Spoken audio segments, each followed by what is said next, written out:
What is going on, guys? It's your boy Childish back at it again, running through all the uh, elements here for B7. Just gonna take you through, what I typically do and some things to focus on for the upcoming players that are having issues not being able to clear B7. Excuse me, I had to quench my thirst there. All right, so B7 dungeons. Why is this important?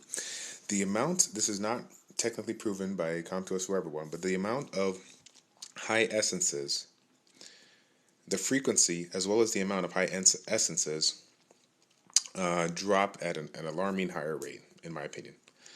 And this is the opinion of other people that have basically been testing it.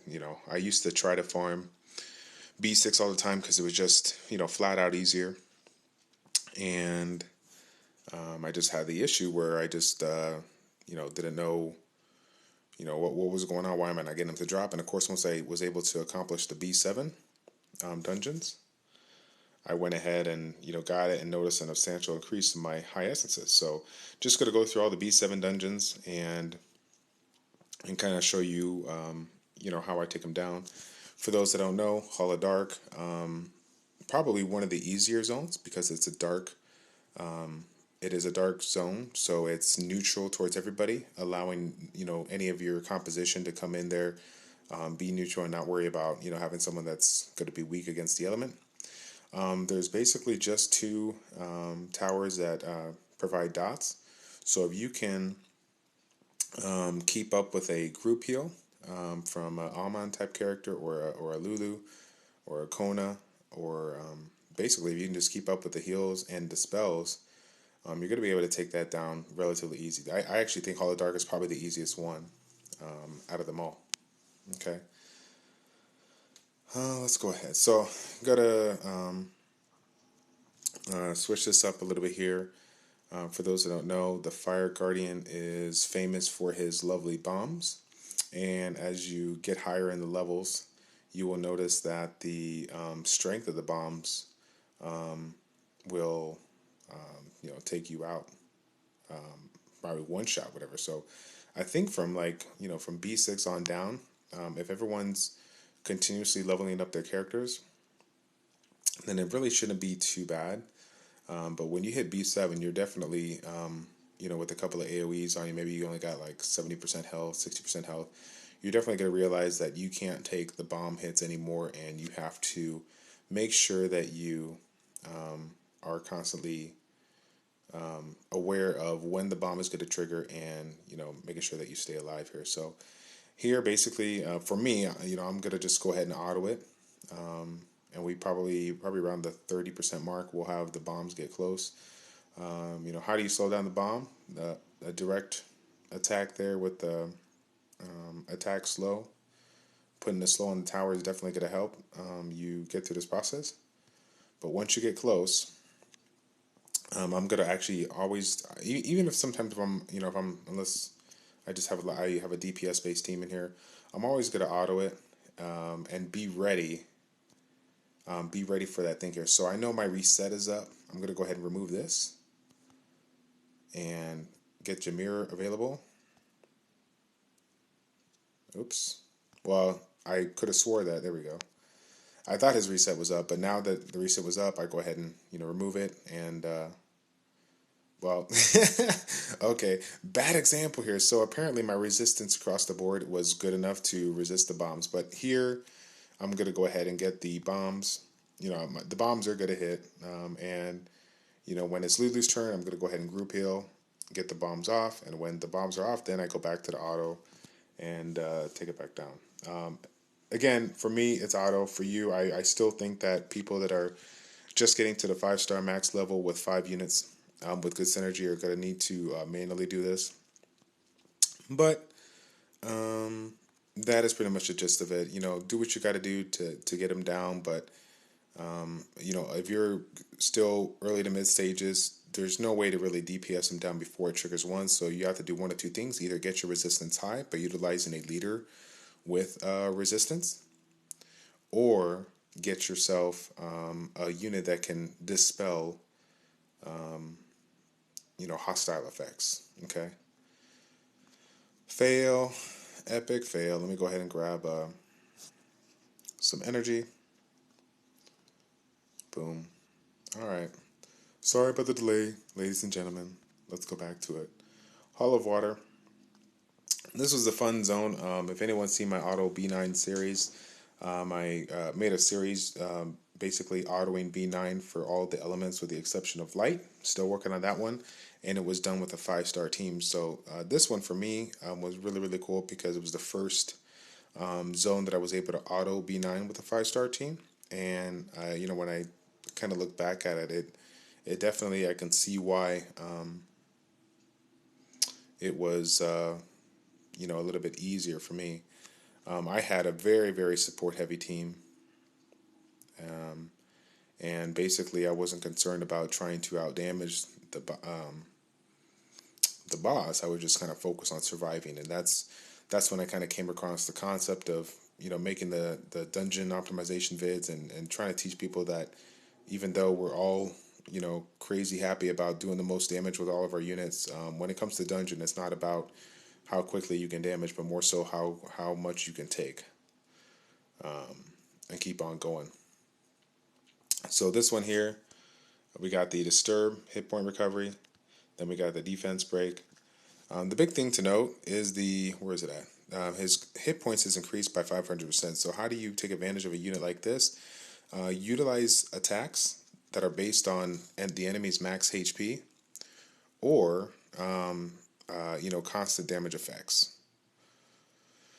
So as you can see there with the Thunder Strike, all the other attacks here are anywhere from 4 to 5,000, but the Thunder Strike from Jameer was 56k, and he's actually done upwards of 200k when he crits, and he crits hard. How is this possible? Because when the guy's max HP is increased by 500%, the attack scales in correspondence to the unit's HP. That's why attacks based on enemies' max HP are really, really strong in the dungeon setting. So if you got one that you can utilize to take it down, great. That'll help speed up the process. But at the end of the day, it just comes down to having the ultimate universal composition: to support, to attack, with a well-rounded abilities. As far as, like, as you can see, you got 7. What did I have? 7 different hostile effects there, covering all your bases, and then some kind of a unit. It could be attack or support, but it needs to have a leader skill that benefits everybody. So let's go back to this one here. So done to the first 3. Let's go ahead and go through the.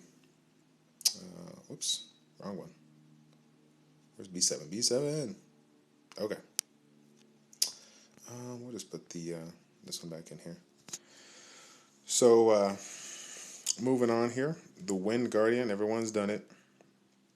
And you guys all seen the little notes that ChildishPlays provides. This is one of those zones that it definitely pays to have a hit point disturb unit, and definitely want to make sure that if you have a 3-star unit that doesn't have it built in to his first attack without and mind you, his first attack with a relatively high percentage chance of landing, then this is definitely one you're gonna want to slow down and manually attack, and make sure that before the left tower goes off with its heal, that you have your hit point disturb skill up.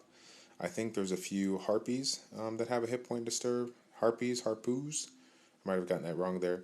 And then you got the various jokers and whatnot that have it as well. So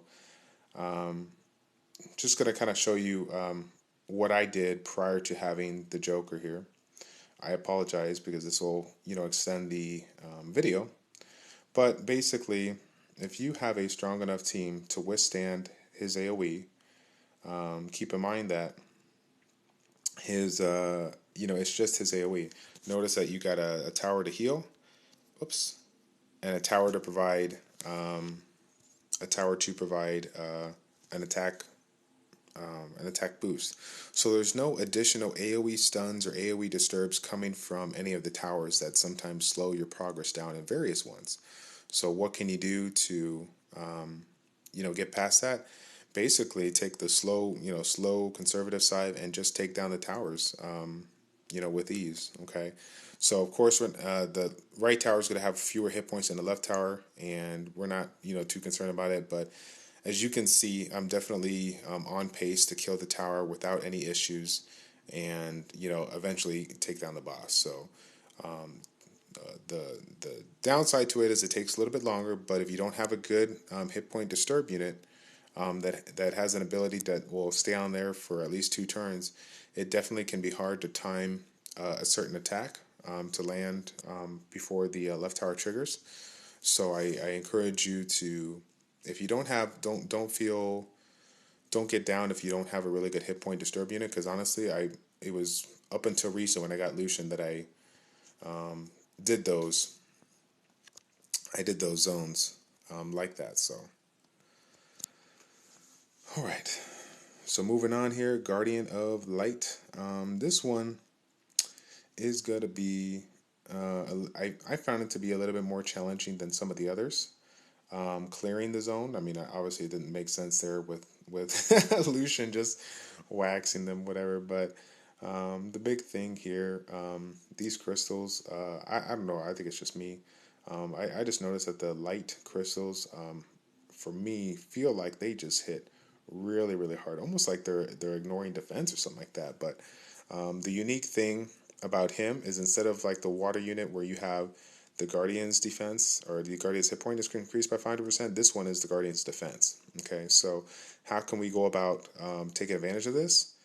2 things. One, you got the constant damage that's going to be utilized in all B7 plus dungeons, regardless of what you're doing. This one, Giants or Dragon, or using units that ignore defense. So you can see here everyone's doing very low damage because of the fact that they're having to deal with his defense. But if you see Lucian here go with his amputation magic, you notice a dramatic increase in the damage that is taken away. And why is that? Because that ability ignores defense, and this unit is built on defense. This guy does have a stun here, but it's only for one. It's only stunning one enemy for 1 turn, and then he has his defense gruff. So having one enemy stun, that's really not too much to worry. You can take out the tower if you want to, but you should be able to kind of beast through it. I just kind of recommend here utilizing units that have constant damage, because constant damage doesn't have any negative effects on units that have higher defense. It's a fixed amount of damage, and it will always take 5% of the enemy's max HP, so it kind of negates the defense there. All right, so again, that will conclude the run of the B7 dungeons. You got the Hall of Dark with the 2 constant damage towers. Just basically, DPS your way through, and in addition, bring units that can remove it. You got the Hall of Fire with the hit point disturb, as well as I think it was the AoE stun, in addition to the bombs. Provide a support type of unit that will remove the bombs. Hall of Water, his abilities, he has an AoE hit point disturb, as well as his buffs are based on his hit points. His hit points are relatively high, so utilize units that have attacks based on enemies' max HP, as well as constant damage effects, because that will compensate for the amount of high percentage hit points. Hall of Wind, it's when you hit B7, you got to deal with a full heal, and what you're going to do is you're going to bring the hit point disturb units to go ahead and make sure that triggers on the boss before his heal goes off. If you don't have a hit point disturb, you're more than welcome to take towers one by one. I recommend going the right one before the left one, and then taking them down. Then you got the Hall of Light, who has a really, really high defense. And then a defense, by countering that, you're going to want to use units that ignore defense, as well as constant damage again. Any unit that provides any kind of a constant damage is going to be good. Again, group makeup, 2 attack units, 2 support units, and a unit that has a leader skill that benefits at least 3 or more of the 5 units. And so there's really no skill or no leader skill, in my opinion, that does not really benefit anybody. I think pretty much all of them, in some way, shape, or form, are going to benefit. Even like the my buddy Physics, we just had a poker session last night, and he got the water vampire. So water vampire. Let me go ahead and just do it quick, since we got it here. Water vampire gets so much crap because it's not up to par with the other vampires with retrospect. But one of the really, really cool things, and even my wife had this one. This is one of her first units here. Increases the hit points of allied monsters in dungeons by 38%. When you have that much extra hit points, you're able to withstand so many more AoEs that allows you to let your support units recover, heal, rebuff up, reheal, do whatever they got to do to stay alive. So even though the leader skills may not seem like, very, very, super strong or whatever like that, they're huge. And here's another example here of one of units that get overlooked all the time. I just got this unit last night, Miss Clara. Again, a leader skill that provides 30% resistance of ally monsters by 30 or 30% resistance to all ally monsters, regardless of what your color is, what your element is. How is this big? If you are fighting a dungeon that has a tower that is AoE stunning or AoE hit point disturbing, and you have the ability to resist that every round, that makes a world of difference when it comes to taking a base down. If you don't even have to worry about half of the AoE attacks that are coming your way or the AoE control effects that are coming your way, then you can definitely beast through some of these things. Okay, so that is pretty much it. I mean, there's a couple of different other ones there that we can throw out there. Some units that have defense for the dungeon. Defense, hit points, attack speed, or whatever. I mean, you guys know about Jameer with the attack speed. So any way you look at it, as long as you get something that provides some kind of utility that works well with the majority of your units, that's going to be good. That's going to be real good. So we'll go ahead and cut this video here. I'm sure we hit the 20-minute mark. So hope you guys enjoyed that. I'm pretty sure there's a few YouTubers out there that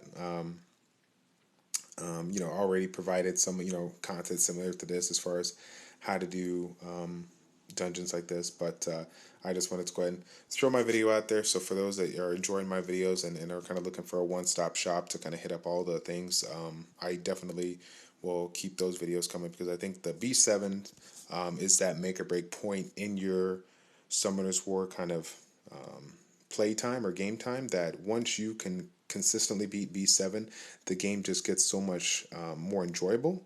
You get more essences, you get more units awakened, and when you get those natural 4-star monsters, hitting up there, or 3-star monsters at 5-star max awakened, it's a world of difference. Everybody knows the difference between an unawakened unit and an awakened unit, the amount of utility, damage, whatever that it provides. So hope this helps you guys, and we will see you in the next video. So this is Childish with ChildishPlays checking out. Take care. We'll see you next time.